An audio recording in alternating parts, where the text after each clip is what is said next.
मला अभ्यासाचा खूप स्ट्रेस आहे. तर या स्ट्रेसमुळे केस गळतात का? म्हटलं इकडे तिकडे बघायचं, सर्च करायचं त्याच्यापेक्षा म्हटलं की डायरेक्ट तुमच्याशी येऊनच बोलू.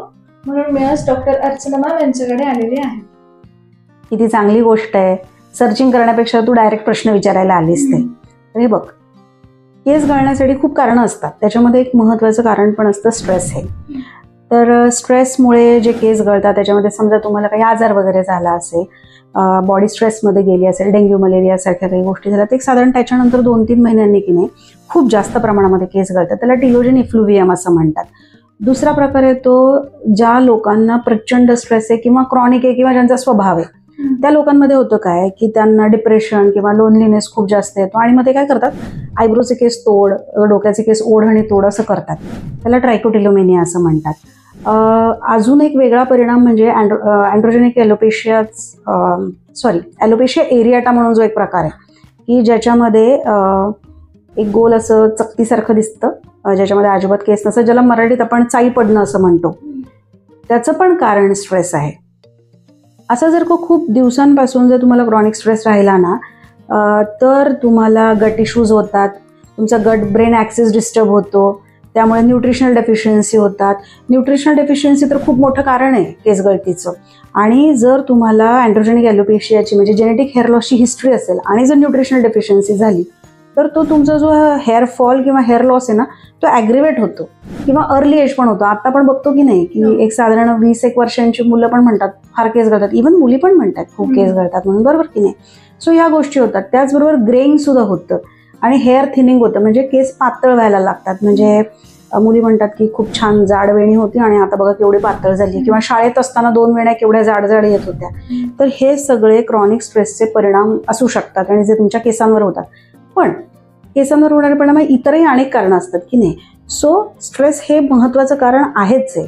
पण नेमकं कशामुळे तुमचे केस गळत आहेत हे तुम्ही डॉक्टरांना भेटून त्यांनी ॲनालिसिस करून नंतर ठरवल्यानंतरच त्याच्यानुसार मग खरंच फक्त स्ट्रेस मॅनेजमेंट करायची का काही एक्सटर्नल ॲप्लिकेशन करायचे, काही औषधं घ्यायची, तेलं लावायची, हे डॉक्टरांच्या सल्ल्याने नेमकं करू शकता.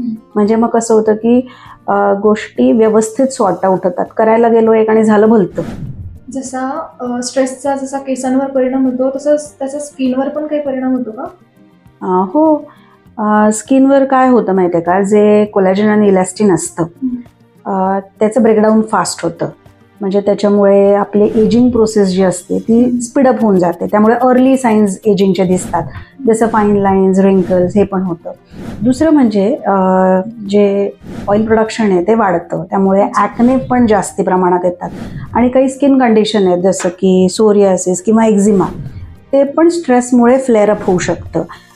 जर इन्फ्लमेशन असेल तर इरिटेशन, ड्रायनेस या गोष्टीसुद्धा होतात. म्हणजे स्ट्रेसचा परिणाम हा तुमच्या स्किनवर पण होतच असतो.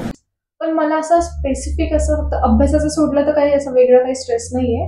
मग असं काही अजून काही प्रकार वगैरेचे असतात. तर म्हणजे अभ्यासाचा स्ट्रेस येणं काय म्हणतात विद्यार्थी दशेमध्ये हे खूप नॉर्मल आहे. त्यामुळे काही लोक त्या स्ट्रेसमुळे स्वतःची प्रगती पण करतात, पर्सेंटेज त्यांचे इम्प्रूव्ह होऊ शकतात, करिअर खूप छान होऊ शकतं. काही लोकांमध्ये मात्र मग खूप लोनलीनेस येणं, डिप्रेशन येणं आणि मग त्याच्यानुसार काही इतरही काही हेल्थ इश्यूज सुरू होत असतात. पण अभ्यासाचा सोडून पण स्ट्रेस असतो. म्हणजे कसा, तर एक एन्व्हायरमेंटल स्ट्रेस आहे. म्हणजे जे काही वाढलेलं पोल्युशन आहे किंवा खूप गर्दी वाढली आहे सगळीकडे, प्रचंड आवाजाचा गोंगाट आहे, हॉर्न वाजतायत, ह्या सगळ्या गोष्टींमुळे सुद्धा स्ट्रेस येत असतो. दुसरा असतो तो म्हणजे सायकोलॉजिकल स्ट्रेस. म्हणजे सतत काळजी करणं, चिंता करणं, खूप लोकांचा असा स्वभाव असतो. एक्झॅक्टली. किंवा आता सध्या तर म्हणजे एक आपण असं म्हणू शकतो की यंग जनरेशन जे त्यांच्यामध्ये ना सोशल मीडियामुळे देखील स्ट्रेस वाढत चाललाय, बरोबर ना. म्हणजे मला असं वाटतं माझ्यापेक्षा तू जास्त चांगलं सांगशील की नेमकं काय होतं सोशल मीडियामुळे, कसा स्ट्रेस वाढतो. जे इंस्टाग्राम वगैरे, ऑफकोर्स पासवर्ड वगैरे या सगळ्या गोष्टी आहेत, त्याच्यानंतर बऱ्याच आहेत आता. म्हणजे मी एक स्पेसिफिकली सांगेल ते म्हणजे सगळेजण इन्स्टावर छान छान फोटो टाकतायत ट्रिपचे आणि मी कुठेच जात नाहीये फिरायला, किंवा मला लाईक करत नाहीये कोणी, माझी जवळची मैत्रीण मला लाईक करत नाहीये. अशा छोट्या छोट्या गोष्टींनी पण स्ट्रेस वाढतोय की नाही. तर हा देखील स्ट्रेस आहेच आहे. दुसरा अजून एक स्ट्रेस येतो तो म्हणजे जे काही आपलं वर्क कल्चर आहे किंवा कमिटमेंट्स फॉलो करायच्यात, मला या इतक्या वाजता इथे पोचायचंच आहे, हा थोड्या वेळापुरता आलेला स्ट्रेस चांगला आहे. आपण ते काम खूप छान करतो, व्यवस्थित करतो, ॲक्युरेट करतो. पण हे जर वारंवार होत असेल ना, तर याने क्रॉनिक स्ट्रेस वाढतो शरीरामध्ये आणि मग प्रॉब्लेम सुरू होतात. त्याचबरोबर शरीराला पण एक स्वतःचा स्ट्रेस येत असतो. म्हणजे जे काही शरीरामध्ये फंक्शन्स होत आहेत किंवा डेफिशियन्सीज होत आहेत, ह्या सगळ्या गोष्टींमुळे सुद्धा एक फिजिओलॉजिकल स्ट्रेस येत असतो. काही आजारपणा आली तर त्या आजारपणामुळे पण स्ट्रेस वाढणार आहे, शरीर स्ट्रेसमध्ये जातं. किंवा जवळच्या व्यक्तीचं कोणाचं अपघाती किंवा दुःखद निधन झालं तरी देखील स्ट्रेस येतोय. सध्या तर असं होतंय की कुठलं तरी एखादं स्पेसिफिक कारणच व्हायला पाहिजे असं काही नाहीये. कारण जे आपलं बदललेलं लाईफस्टाईल आहे, ते बदललेलं लाईफस्टाईल सुद्धा स्ट्रेस कॅरी करते. कारण झोपेच्या वेळा बदलल्यात, रात्रीची जागरणं वाढली आहेत, कदाचित नाईट ड्युटीज पण आहेत, फ्रिक्वेंट इंटरनॅशनल ट्रॅव्हलिंग पण आहे. या सगळ्या गोष्टींमुळे आपोआपच शरीरावर ताण वाढलेला आहे. म्हणजे अशा अनेक प्रकारचा ताण असतो. म्हणजे फक्त काय की मला जॉब सॅटिस्फॅक्शन, जॉब एक्सपेक्टेशन, पैसा हवाय, एवढाच स्ट्रेस नाही राहिलेला. अशा अनेक प्रकारचा स्ट्रेस सध्या आहे.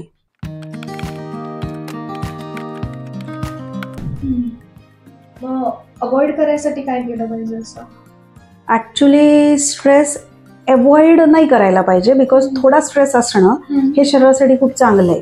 कारण एक ऍक्यूट स्ट्रेस असतो, क्रॉनिक असतो. ऍक्यूट स्ट्रेस म्हणजे काय, तेव्हा बॉडीचं फ्लाईट आणि फाईट मेकॅनिझम स्टार्ट होतं आणि मग आपण ना बेटरमेंट करतो स्वतःची. म्हणजे समजा एखादा खेळाडू आहे, त्याला पळायचंय, तर बापरे मी जिंकेल की नाही, हा जो छोटा तेवढ्या काळापुरता येणारा स्ट्रेस असतो की नाही, त्याने त्याचा परफॉर्मन्स बेटर होतो. म्हणून तो गरजेचा पण आहे आणि तो आपल्या शरीराला फायदेशीर पण आहे. पण क्रॉनिक स्ट्रेस मात्र अजिबात फायदेशीर नाही. सो तो आपल्याला मॅनेजच केला पाहिजे. मग मॅनेज करण्यासाठी तुम्ही ब्रीदिंग टेक्निक्स करा, योगा करा, एरोबिक एक्सरसाइजेस करा, आवडता छंद जोपासा, मित्रांसोबत गप्पा मारा, डिनरला जा, ट्रिप करा, ह्या सगळ्या गोष्टी करा. आणि खूप महत्वाचं, स्वतःसाठी तुमची लिव्हरची हेल्थ इम्प्रूव्ह करा. बिकॉज लिव्हर हेल्थ आणि स्ट्रेस यांचा एकमेकांशी खूप छान संबंध आहे. तो त्याच्यासाठीचा मी व्हिडिओ वेगळा केलेला आहे, त्याची लिंक पण डिस्क्रिप्शन बॉक्समध्ये आहे. मग यासाठी काही योगा, डाएट वगैरे? ऑफकोर्स डाएट खूप इम्पॉर्टंट आहे. डाएट करणं म्हणजे रिस्ट्रिक्टेड नको, तर सगळ्या कलरफुल भाज्या खाल्ल्या पाहिजेत. अच्छा, म्हणजे असं नाही का हेच खा तेच खा असं काय नाही. सगळ्या भाज्या व्यवस्थित खा, सगळीकडे धान्य खाल्ली पाहिजेत, फळभाज्या पोटात गेल्या पाहिजेत, तुम्ही व्यायाम केला पाहिजे. सीड्स असतात, ओमेगा 3, ओमेगा 6 ज्याच्यातून जातं. म्हणजे काही लोक असतात ना प्युअर व्हेजिटेरियन्स, बरोबर ना. मग या लोकांना जे काही नॉनव्हेज फूडमधून मिळतं ते मिळण्यासाठी मग त्यांनी हे सीड्स वगैरे घेतलं पाहिजे. किंवा B12 अशा लोकांमध्ये डेफिशियन्सी होऊ शकते, जे प्युअर व्हेज असतात त्यांच्यामध्ये. तर मी ना B12 डेफिशियन्सीचा पण व्हिडिओ केलाय, त्याची लिंक डिस्क्रिप्शन बॉक्समध्ये, ती एकदा बघून घेते. सो ह्या डेफिशियन्सी होऊ नयेत म्हणून सुद्धा आपण व्यवस्थित असा डाएट घेतला पाहिजे. म्हणजे तुमचं न्यूट्रिशन प्रॉपर असेल तर तुमचा स्ट्रेस मॅनेज व्हायला शरीराला मदत होईल, बरोबर. जे काही मेडिटेशन टेक्निक्स आहेत ते केले पाहिजेत, मित्रांबरोबर गप्पा मारल्या पाहिजेत, मित्रमैत्रिणींबरोबर.